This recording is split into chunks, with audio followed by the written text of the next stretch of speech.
Hey, so if you're like me, you got yourself a fleet carrier and it's nice and shiny and you don't really know what you're doing with it. So hopefully this video will help you figure out some different things that you can do with your fleet carrier. First thing, how do you move your fleet carrier? Go over to your side panel here, carrier management. You can also access your carrier management at some of the internal panels inside the fleet carrier. I'll show you those later in the video. Go over to your navigation panel. And you just pick a star just like you would your ship. It's got a maximum range of 500 light years. When you get to a system, you actually can move it, or if you know the system ahead of time. But I'm going out in deep space, so I don't. But once you get to the system, if you want to move your fleet carrier to a different planet, that's actually super easy to do as well. But for the sake of this video, we're just going to show how to move the fleet carrier from one system to another. It's going to pick about 500 light years away. Let's go a little further out. I'm just currently going in a little arc over to Colonia. I'm probably going to park my fleet carrier there for a little while. Figure the trip to Colonia, I'll make a couple billion on biodata. So there you go. Just set your fleet carrier, and you got about 15 minutes until this thing jumps. Okay, so after you got your carrier, you're out in deep space. Let's say you're running out of money for some reason. You need to start shutting down some of your services. Or you're just out there in deep space and you just don't feel like you need the services on. Come over here to your carrier services. Now, these are going to stay on. But all these optional services that you have, you can shut those off. I actually never purchased this. I don't feel a need to have people storing illegal shit on my ship. And you can select which ones that you just don't want to have and just shut them off, and you'll be able to reduce your upkeep by about 50%. So, yeah, maybe not. Yeah, some of these are pretty close to 50. Some are way better than 50. So there you go. Wow, that is really dumb that some of these are such a huge gap in the difference. But nonetheless, you need to shut off some carry services because you're running low on money out in the black, or you just want to take a break. This is where you go to do it. Okay, talking about money and the fleet carrier. Your fleet carrier needs money. Anytime you do anything, the money goes to you, not the fleet carrier. So, come over here to budget. This is going to give you a breakdown of everything. It's going to tell you how much it costs, how much your ship costs. Like right now, I had, if you look right in the middle, I've got 0% hull maintenance. At the end of this week, I'm going to be doing a shit ton of jumps. So I think it's about 100,000 credits per jump is what you're going to pay. So obviously more jumps, the more you pay.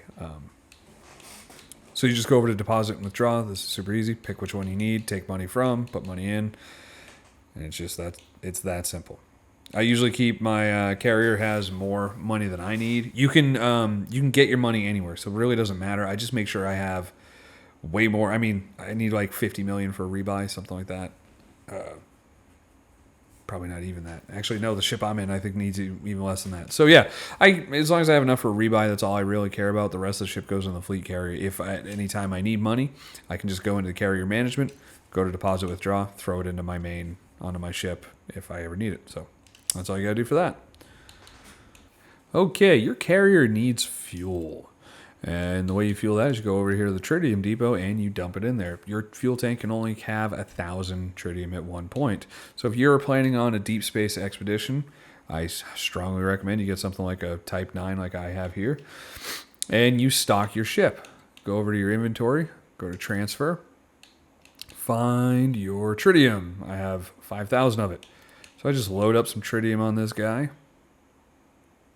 Obviously, you can do it a little bit faster. I'm just going to show you for the sake of this. All right, so now there's tritium on my ship. Go down to carrier services, tritium depot, donate tritium, confirm deposit, and your stores get filled up. I really think it's kind of dumb. I think that the tritium depot should be able to hold a lot more, especially if you're on a ship. But that's how I do it. If there's an easier way, let me know.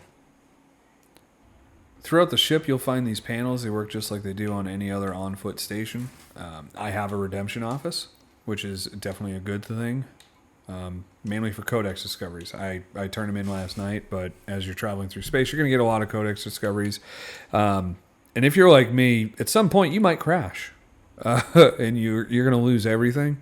So the fact that I'm able to have my mobile base here just to dump my data into whenever I need to, it's kind of nice.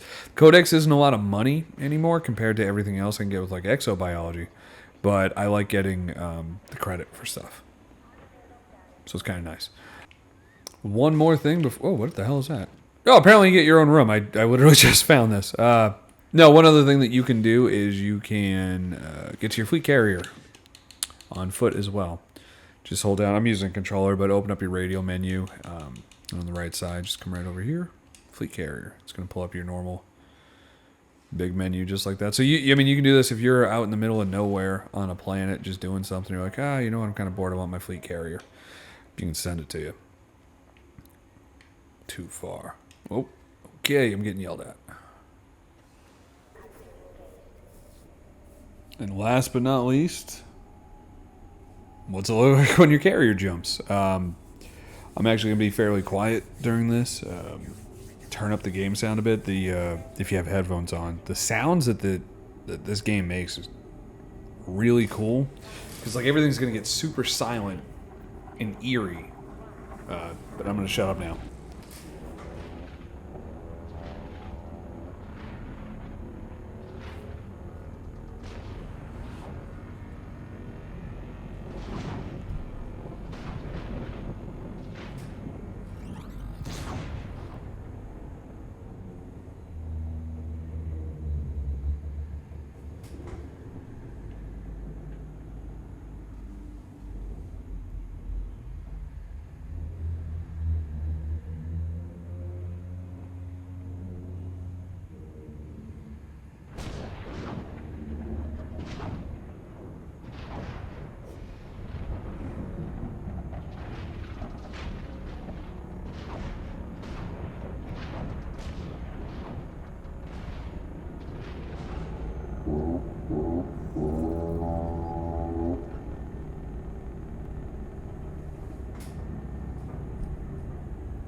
All right, now you can get up and walk around, but